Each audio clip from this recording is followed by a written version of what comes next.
Ulysse.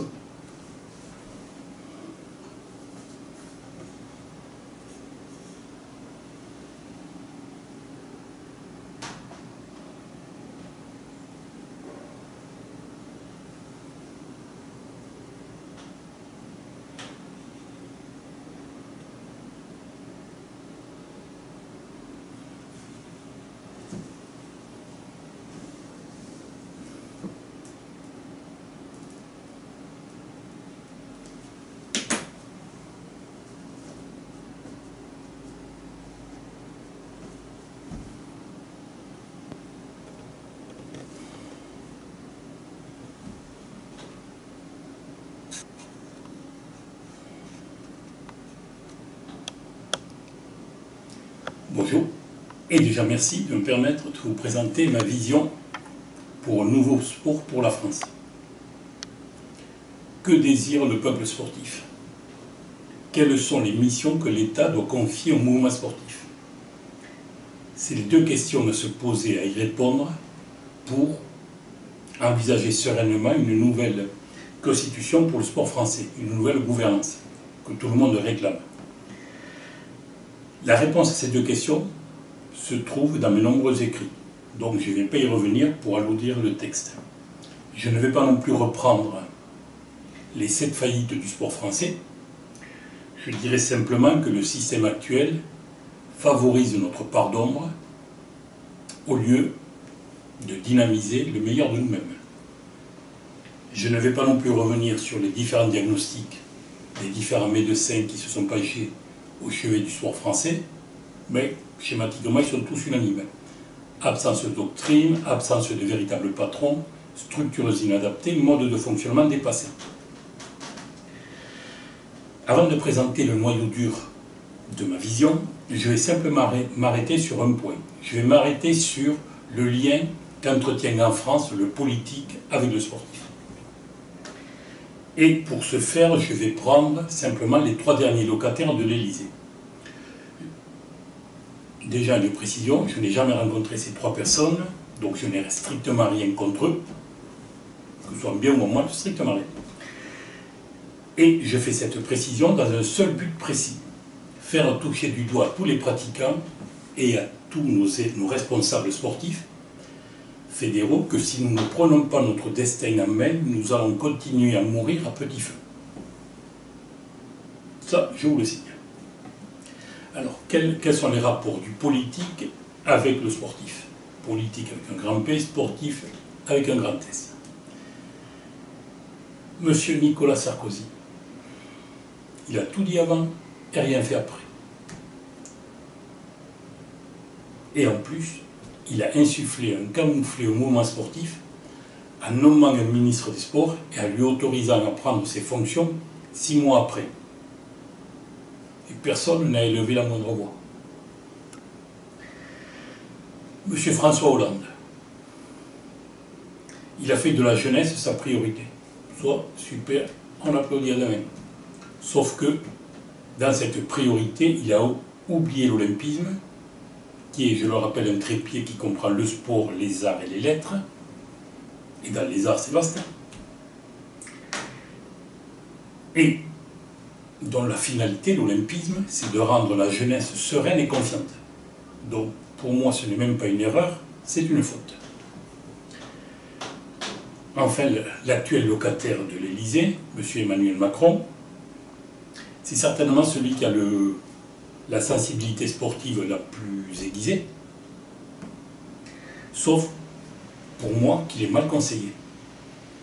La mesure phare qu'il a fait pour ce domaine du sport, durant son quinquennat qui est en train de se finir, a été de créer l'Agence nationale pour le sport, avant même la publication, la parution de cette structure, qui aujourd'hui fonctionne depuis 3 ans. Vous savez ce qu'a titré l'équipe? Regardez.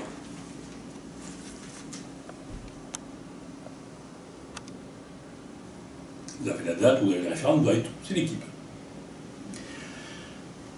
3 ans après, je vous le dis simplement, mais fermement, c'est la deuxième option.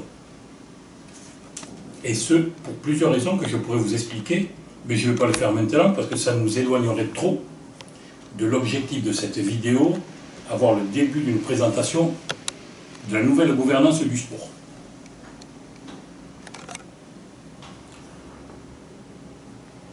Nouvelle gouvernance du sport. Donc je l'aborde, je mets de plein pied. Et d'abord, comme on dit que ce qui se conçoit bien s'énonce clairement, je vais d'une seule analogie vous présenter la maladie et le traitement. Pour moi, le sport français est atteint d'un cancer. Un cancer avec des métastases. À moins d'une chimiothérapie, il continuera à mourir à petit feu. Une rémission véritable, c'est-à-dire une vraie guérison, sans risque de rechute, et je pèse mes mots, est possible, mais à ce prix-là, au prix d'une véritable chimiothérapie. Pour bien comprendre cette analogie, on va faire un peu de biologie. Permettez ?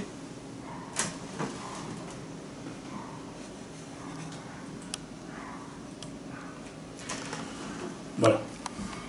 L'arrière-plan de ma vision pour le sport français, c'est simplement en regardant autour de moi la cellule vivante. Je veux dire par là que toutes les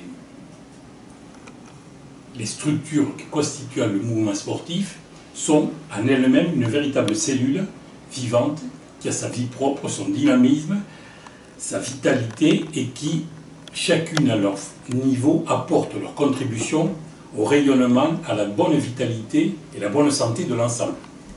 Parmi ces différentes structures, ces différents clubs, ces différentes cellules, vous avez le club, vous avez le cross, vous avez la fédération, les fédérations, le comité national olympique et vous avez les équipes de France.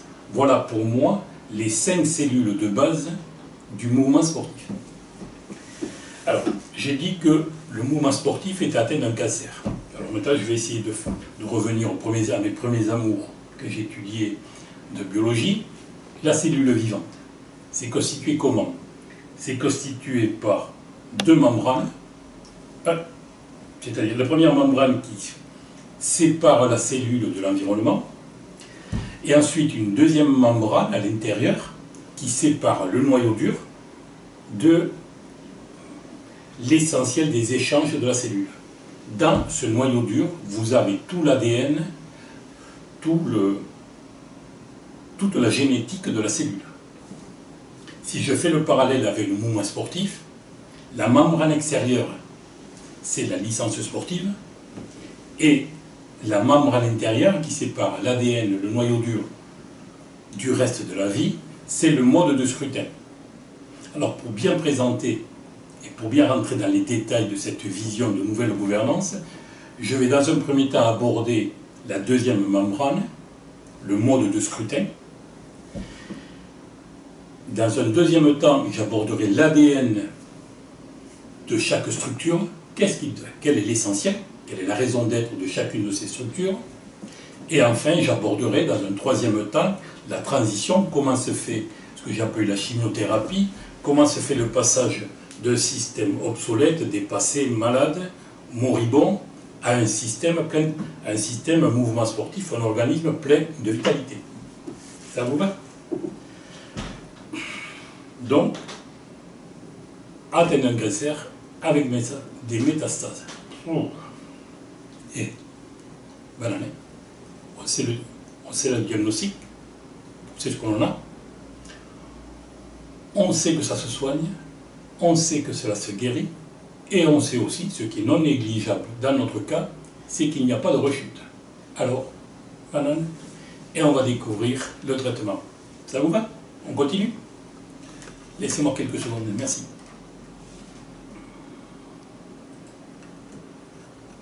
Voilà.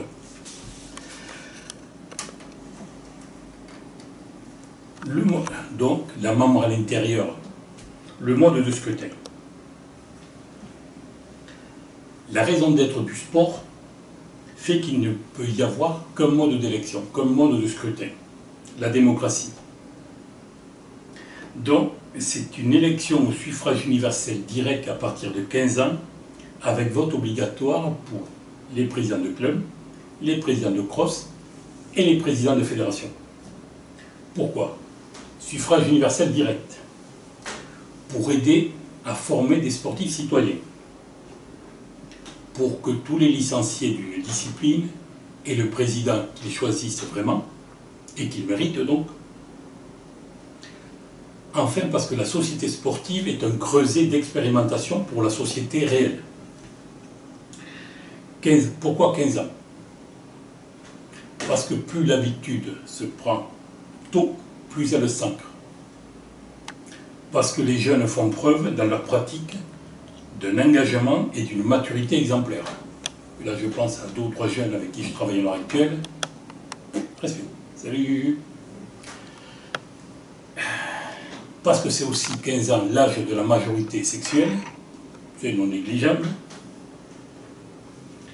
Et parce que ceux qui en ont peur de cette mesure sont déjà vieux et morts dans leur tête. Voilà donc suffrage universel avec vote obligatoire à partir de 15 ans. Alors maintenant, voyons la déclinaison de ce principe. Pour le président du club, la plupart du temps cela se fait, donc il suffit simplement de l'imposer et de supprimer la suppression de désignation du président par le bureau ou le conseil d'administration. Le président du CROSS.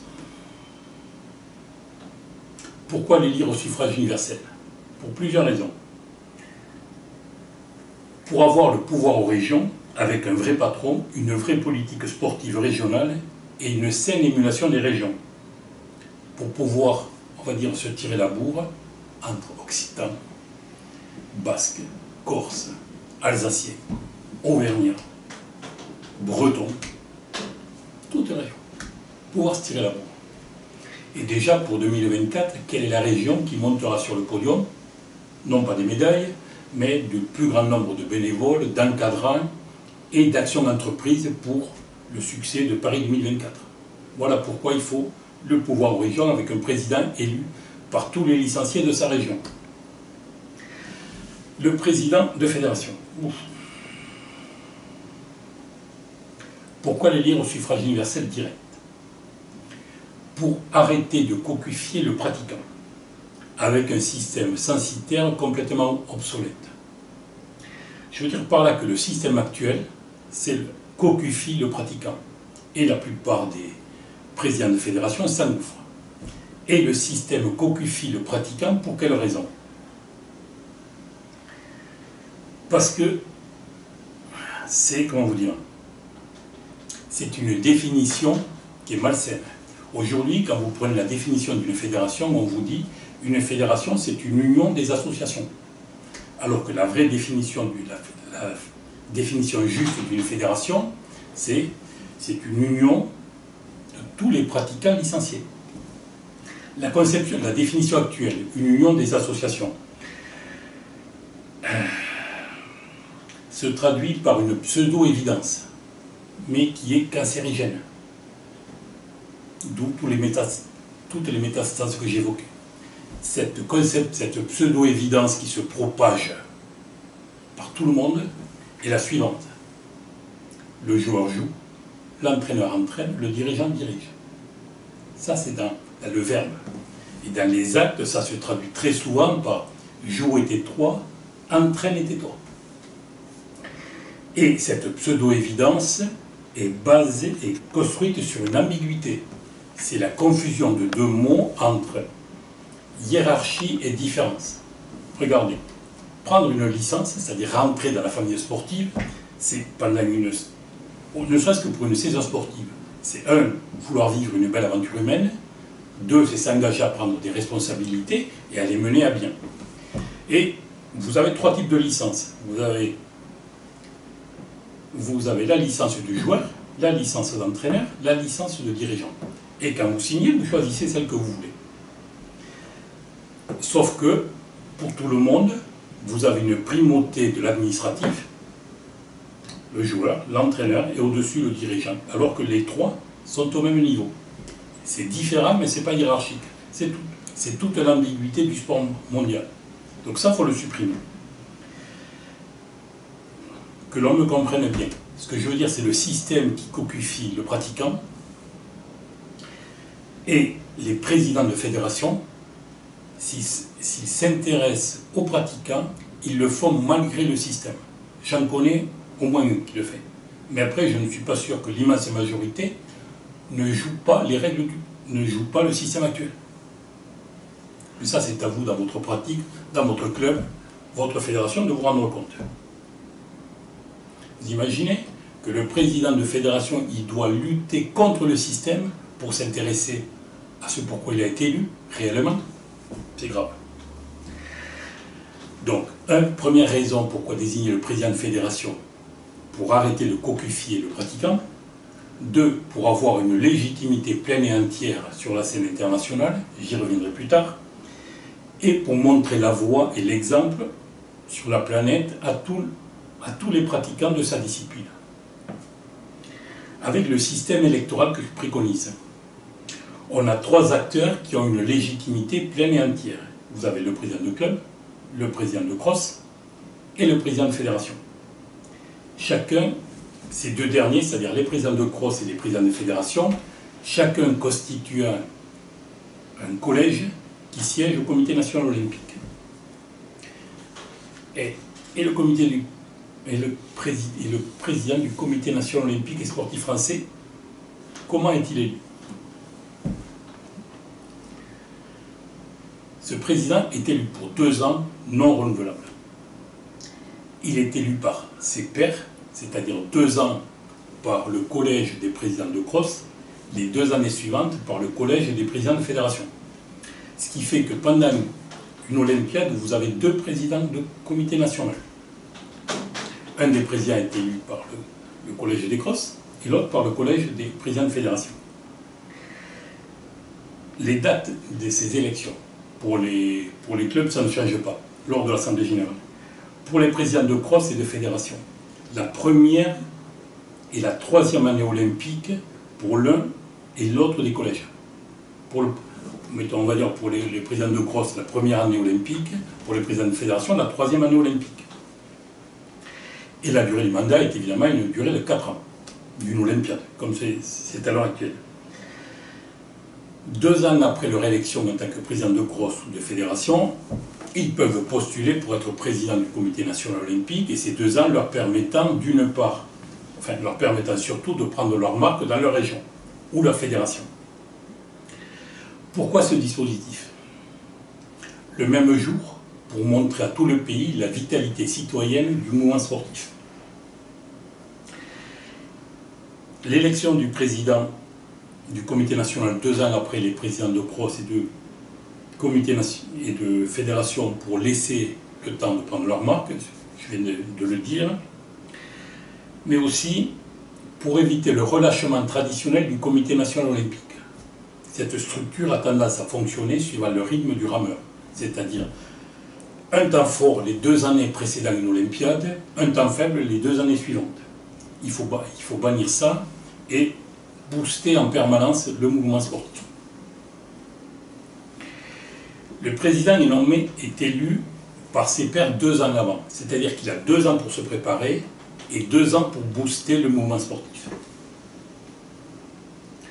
Ça permet, en 2 ans je booste, puis après je sais que je vais me retirer, donc ça permet à ce président d'apporter sa griffe, mettre son empreinte. Et en plus, un autre avantage, ça permet de limiter la casse si ce président n'a pas un esprit sportif ou olympique. Ça va? C'est clair jusque-là? Dernier point, dernier commentaire sur ce que je viens de dire. Cela fait plus de 20 ans, près de 25 ans maintenant, que je vis ce mode d'élection dans le premier club service au monde, le Rotary International. Vérifiez. À ce niveau-là, dans cette structure-là, et les finalités sont très proches, très similaires, je peux vous dire, que celles du mouvement sportif.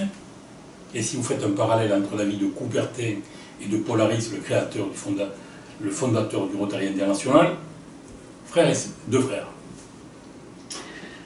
Dans cette structure, les présidents de club, le président du district, c'est-à-dire de la région, et le président international est élu pour 1 an.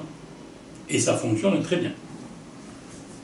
Donc, je peux vous garantir, ça fonctionne, il n'y a pas de souci. Et l'exemple, elle est là.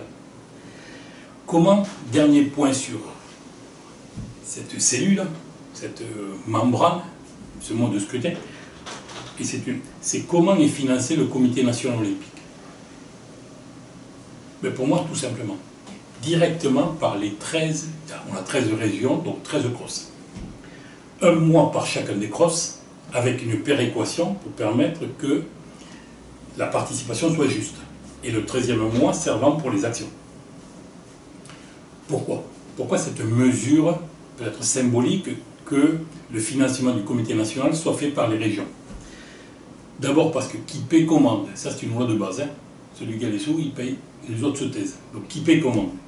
Deuxième, l'émulation des régions, c'est le socle, non seulement du dynamisme du sport français, mais en même temps du rayonnement de la France, sportive dans le monde.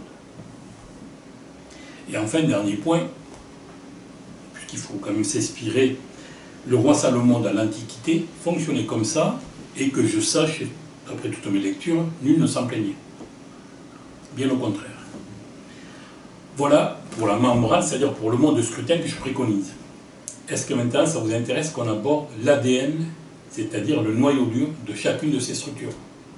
C'est à savoir le club, le cross, la fédération, le comité national olympique et les équipes de France. Ça vous dit? On y va? À tout de suite.